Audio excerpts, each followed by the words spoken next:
Mlango wa 4. Hata Ishboshethi mwana wa Sauli aliposikia ya kuwa Abneri amekufa huko Hebroni, mikono yake ilikuwa dhaifu, na Waisraeli wote wakataabika.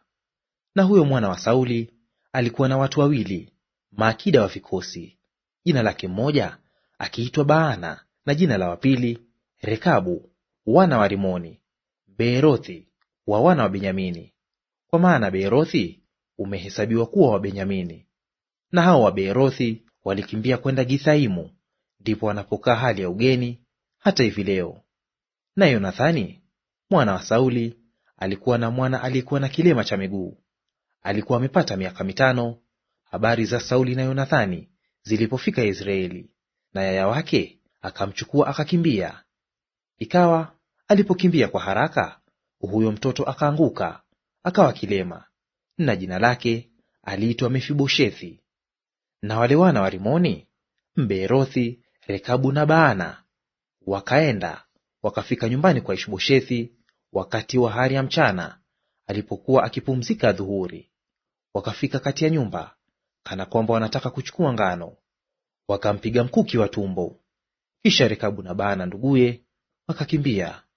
Basi walipoingia katika ile nyumba, alipokuwa amelala kitandani mwake katika chumba chake cha kulala, wakampiga, wakamua, wakamkata kichwa, wakachukua kichwa chake, wakaenda zao kwa njia ya Raba usiku kucha. Wakamletea Daudi kichwa cha Ishboshethi huko Hebroni, wakamwambia mfalme, tazama, hiki ni kichwa cha Ishboshethi mwana wa Sauli, adui yako, aliyekutafuta roho yako.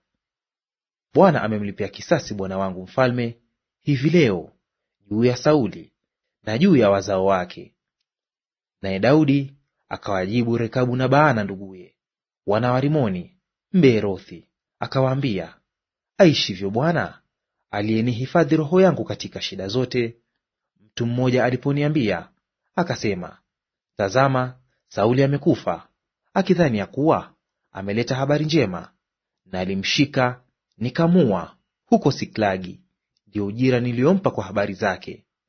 Basi iwapo watu waovu wamemuua mtu mwenye haki kitandani mwake, je, sasa nisitake damu yake mikononi mwenu na kuwaondoa ninyi katika nchi? Ndipo Daudi akawaagiza vijana wake, wakawaua, wakawakata mikono na miguu, wakawatundika kando ya ziwa katika Hebroni. Nao wakakitoa kichwa cha Ishboshethi wakakizika katika kaburi la Abneri huko Hebroni.